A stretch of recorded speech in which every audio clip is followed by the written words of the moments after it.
Greetings. This is our talk by two students at Wisconsin Lutheran College. Megan and Ryan are going to talk about things that are of interest to us, energy and finance. And so I'll let them put those together for us and discuss their model on upgrades. So take it away, both of you. Thank you.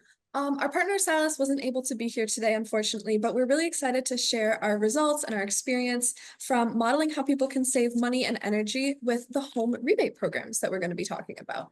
So getting right into it, we started the semester with a really broad research question. And from there, we spent the first 3 or so weeks of the semester trying to narrow down our question to something that we could tangibly model. But we just really wanted to question how people could use energy rebate programs to really benefit their lives and their financial situations. So as you can see from this map here, perfect.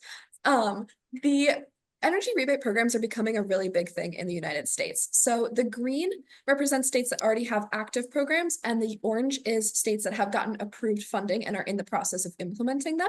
So as you can see, it's covering most of the United States, and it's a really interesting hot topic issue that we can discuss.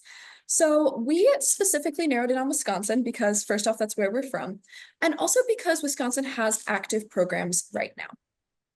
So there are two main programs that are happening in Wisconsin. It's the HOMES program and the HERE program.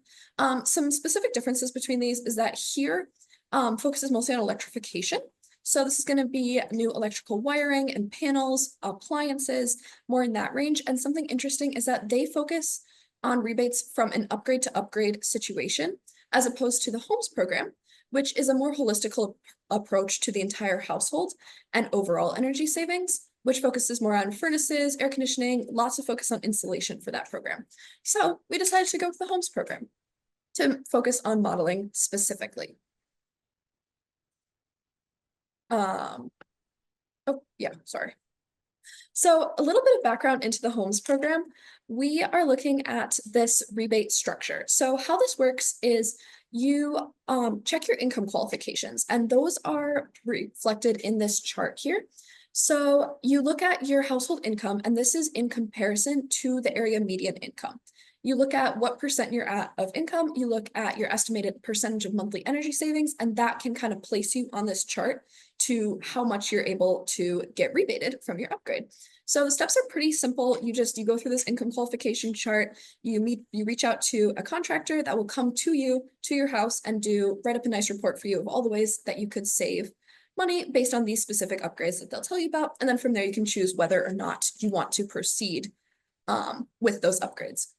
So what we wanted out of this, we are doing this since last semester. And overall, we just really wanted to learn about the processes, the methods behind mathematical modeling, especially from starting from a really open-ended question and how we can refine that into modeling. So then from that refinement of the problem, we wanted to create a specific mathematical model to predict cost savings for these households that are eligible for this rebate.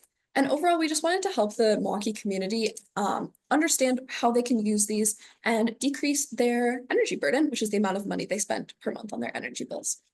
So our team, we come from a pretty wide range of mathematical backgrounds. We're all sophomores at Wisconsin Lutheran College, but I, for one, had never taken a mathematical modeling class before. So this was kind of my introduction into it. So I focused a lot on the organization and the communication aspects of the project. So I focused on the pilot study materials, and which I'll talk about later, and kind of writing up some stuff for the grant. Yeah, so I have a little more math modeling background. I took an ordinary differential equations class with our advisor, Dr. Brown, and learned a lot through the projects that we did in that class, which were math modeling focused. So for the research team, I did a lot with the mathematical model and our numerical solutions. Silas, our other team member, helped out with research and a little bit of the modeling. And then Dr. Brown, our advisor, just helped out in any way she could and guided us along the process. Getting into the model, we started with a general flow diagram for how the rebates interacted with our project, and then our project interacted with the energy bill. So we have this initial investment into a home energy project where we are trying to lower our energy usage and increase our home energy efficiency. So if we spend, say, like $10,000 on this project, we do various upgrades like insulation or water pump, anything like that. If we qualify for this rebate amount, we can immediately subtract a certain amount of money off of that investment from the rebates. So we could take, let's say we qualify for $5,000, we take $5,000 away and we've only invested $5,000 now. Because 10,000 minus 5,000, we only have 5,000 we invested. From this project, then we get a certain amount of energy savings. So we are using less energy, and from this, we're spending less on our energy bill. So from these savings that we get on our energy bill, we can then take that and reinvest that back into our project essentially. So over time, as we save money because of these energy bill savings, we are quote unquote paying off our investment into the project. So over time, we are eventually going to break even and the project is going to pay itself off through these energy bill savings. We chose some assumptions for this model. Most importantly is that we are only looking at households in Wisconsin that are eligible for and only make use of the HOMES program. There are other programs that exist like tax credits, or Megan mentioned the HERE program, but we only want to look at households in Wisconsin who use use only the HOMES program, as it's the easiest to model with its more holistic energy savings percentage approach rather than based on individual appliances. We are assuming that this investment into the project is just a one-time investment. So you spend, say, that $10,000 immediately at time zero, and then there's no more investment, there's no more maintenance that goes into the project. That is the only time you're spending money on your home energy system. We also are assuming that the modeled energy savings percentage that we get from our contractor when we do this energy audit is completely realistic and accurate. We don't know what goes on behind the scenes with their own model for how they calculate the savings percentage that you could get based on the upgrades that you do. But we are going to assume that the number that they give us is completely realistic, and that is what happens in the real world. Additionally, we're assuming that that energy savings directly correlates to the same amount of percentage off of your energy bill. This might not be the case with various fees or minimums, or however your energy bill, your energy company works out your energy bill. But for the sake of seeing how this impacts households financially, we assume them to be the same. Speaking of energy bill, we assume that the energy bill is constant. We will look later what happens if we make it not constant and vary it throughout the year. And then along those same lines, energy savings are immediately in effect. So the instant that your project is done, you get those immediate energy savings, and they are consistent across time. So the big part of this is that we're assuming that there's no wear on the equipment over time, which then lowers the amount of energy savings that you get. Our model uses a very basic differential equation. dm over dt is equal to E sub s, which is our energy bill, or our energy savings, times B, which is our energy bill, our average monthly energy bill specifically, and then we divide that by 30. So let's say you're getting a 20% decrease in your energy usage. We multiply that by our energy bill to then get the dollar amount of savings that we get per month. And then we're dividing that by 30 because we wanted to work on a time scale or a daily time scale. So we are getting the amount of savings per day essentially.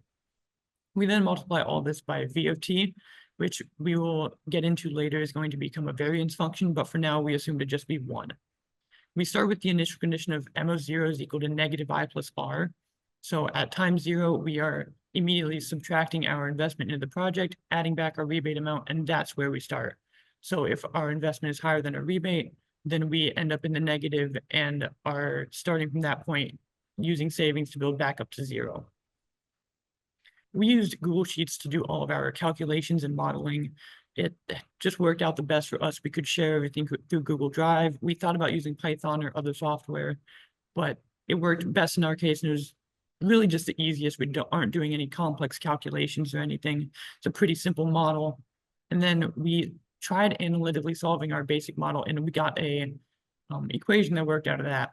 But we wanted to use Euler's method for most everything else because it was easiest to add refinements to. We didn't have to resolve our model analytically. We could just implement stuff and use Euler's method the same way. For testing our model, we used some very ballpark numbers that were loosely based on what we had been reading through our research, but are somewhat inaccurate. We chose an initial investment of $16,150 with a projected energy savings of 36%. This is in reality actually really high and really difficult to do with even a project this large. But if we assume that our income is below the 80% AMI, we can then get a full $10,000 rebate because of our energy savings percentage and our income. We then also assumed a average energy bill of roughly $225. It's a little on the high end for our Milwaukee area and the households we want to look at, but it was in the ballpark range to work with. For Euler's method, we had a step size of 2 days specifically. We then also implemented into Google Sheets a little system for us to determine our rebate eligibility. So we took the info from the table that you saw before, which had the what determines the rebate amount that you get, and we put that into a Google Sheets formula to allow us to just plug in our income, the projected energy savings, and get out the available max rebate that we can get. Solving our model with Euler's method, we got this graph. So we can see that we are down $6,000 right at the beginning, and then we slowly are working our way back up to zero as we get savings from our energy bill over time, and then can use that money to sort of pay off the investment. So eventually, after roughly 6 years, our project breaks even. So we have now made it back to where we started before we made this investment into the project. We thought that this linear model must be too simple, right? There's got to be more that plays into it. So what improvements could we make? What is maybe unrealistic about this model that we could use to make this fit reality better and better model what we are trying to do to help families and their household energy usage? The first question we asked is, okay, our energy bill is really constant throughout the year. So we wanted to challenge our assumption of a constant energy bill by accounting for variations throughout the seasons and throughout the months. We assume that this is not the case because summer and winter are very different from spring and autumn in terms of energy usage, right? You've got heating, you've got air conditioning. So how does that affect our model then? We took a short survey of our team and other professors to get their own personal data on what their energy bills were like over the last 12 months to see if this fluctuation really existed. And we found that it was not at all the case. Energy bills are not constant throughout the year. We see these peaks in winter when you're using more heating, and then a dip in spring when it's more mild a month, another peak in summer for air conditioning, most likely, and then another dip in autumn as it's more mild. So we wanted to implement this into our model. We took all the survey data and averaged out each specific month to get a data points for each month. And then we used something called Excel Solver add-on to match a sign function to this data. This add-on is used for optimization, so you can minimize or maximize different values if you give Excel Solver certain parameters to change, and it has a bunch of different algorithms that it does this with. We use this to take our data and take a sign function and then minimize the error between our data and this function to get a decent fit graph of our data. And this became V of t in our equation, which we multiplied by our energy bill amount to implement this variation. This is the graph that Excel Solver output. It is fairly close to our data. It's a little bit off, but we still have the same peaks and dips that we saw in our survey participants' data. So it fits well enough for our model. Implementing this, we got this graph. We still see mostly a straight line, but we have these slight dips and peaks accounting for this new variation in the energy bill over the year. We still, after roughly 6 years, have a break-even point where we finally hit zero, but it's a little bit closer now, accounting for this extra savings during summer and winter. Unfortunately, our data was a very small data amount. So we wanted to make sure that our deviation between all of our participants wasn't causing any issues in our or unrealistic outputs in our model. So we graphed our standard deviation over time that we saw in our survey. And we see that there's quite a bit of deviation in summer and winter between our participants. So we did the same thing of matching a function to this new standard deviation data and multiplied this data by a random value at each time t to get a sort of stochastic implementation into our model where we have some randomness that we are accounting for. We got this fit to the data with Excel Solver. It's a lot not as good as a fit. The graph is a little bit different than the or the data isn't quite the same as our average data, but it still fits loosely the same as we would expect it to, right? We have a peak in winter and a peak in summer. So implementing this, we made sure to take a rolling average of our random values to avoid some noise. Otherwise, we get a lot of like just super spiky noise because at each time step, we would be adding a completely random value. Instead, we took a rolling average of this and multiplied our standard deviation data by this. We then added this to our already existing variation, energy bill variation output at each time step to get slightly higher bumps or slightly lower bumps. And putting this in our model, we get what looks like almost the same graph as before. We have some variation that you can see, some random variation in each bump and valley, but ultimately it's essentially the same. We still have the break-even point just past 6 years. This seems not great, right? Okay, we made these refinements and the result is the exact same. But it was actually really good to see that given the assumptions that we had, if we took out the assumption about a constant energy bill and even accounted for any randomness that we got from our data, we still had mostly a linear model that we could go back to the linear model because it's almost as accurate as accounting for energy bill variation. And we could use this instead to work through scenarios or use that for helping out families with their own specific household situations. So speaking of scenarios, we decided to model a couple of specific ones to show here today. So the first scenario that we're going to look at is a low-income household that is attempting to do a large project for a home energy upgrade. So as you can see, we're using different values here than we did for the creation of our model. We informed these values from an article from the US Department of Treasury. So these values they're still in that range that we were in the beginning, which was pretty accurate, but these are very well informed by that, and then also by conversations that our advisor has been having with a contractor who actually goes and does these audits on people's houses in the area. So as you can see, we're starting out with an initial investment of $21,150, which is a pretty large scale project. And we're assuming that full rebate amount of $10,000.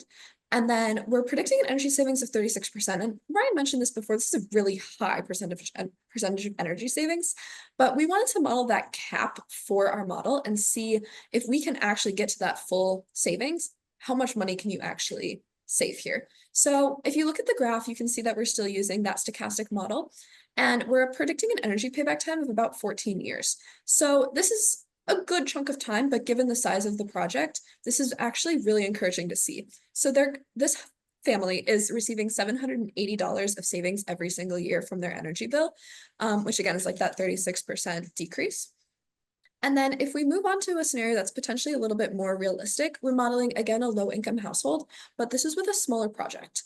So one thing that we heard from our contractor contact is that a lot of people will take that estimated rebate amount and do a project that is less than or equal to that amount so that they're not out a lot of money at the beginning. You could see in the last one that they started in the negative. This scenario, they are starting at time 0 with having essentially spent $0 on this energy upgrade because of the rebate, which is really encouraging to see, and it makes this a lot more approachable to people who are trying to go through this rebate. So as you can see here, they save $460 a year, and since they have nothing to really like make up for, that just stays in their pockets.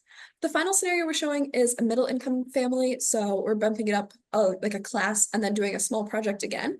And as you can see here, we get back into the negative because of the rebate amount. But with that 25% energy savings, we're still getting a payback time of about 7.5 years, which isn't too bad of a payback time for a project this size. So what did we learn from this? We learned a lot. We have some quotes here from our other partner and our advisor, but something that I specifically learned was just kind of how to go through the mathematical modeling process, and then it's actually pretty approachable to people who have no background in it.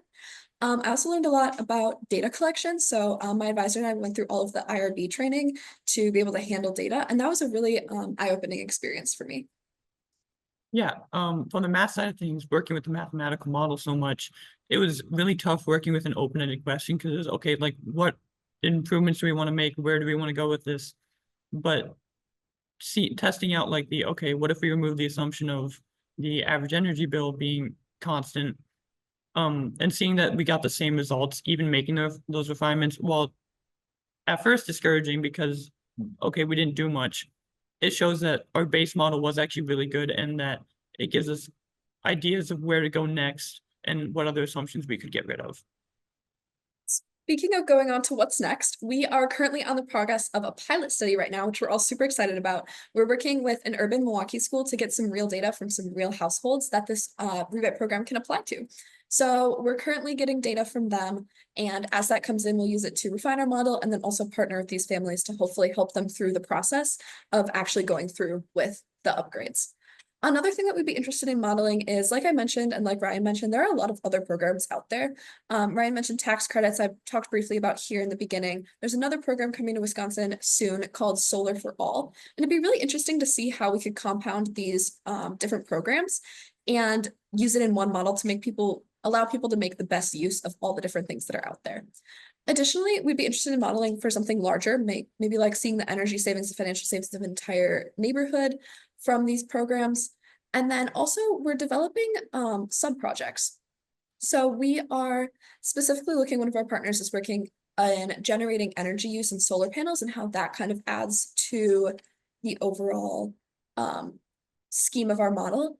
And then some other things we're interested in is modeling that wear over time. So like Ryan mentioned, we're assuming that everything works perfectly forever, and that's not realistic. So how you lose those savings as time goes on would be really interesting to model. And then the final thing would be analyzing some public data. We got some data that we really want to look at from the residential energy consumption survey, and it'd just be really interesting to analyze that and see how that also informs and improves our model as well.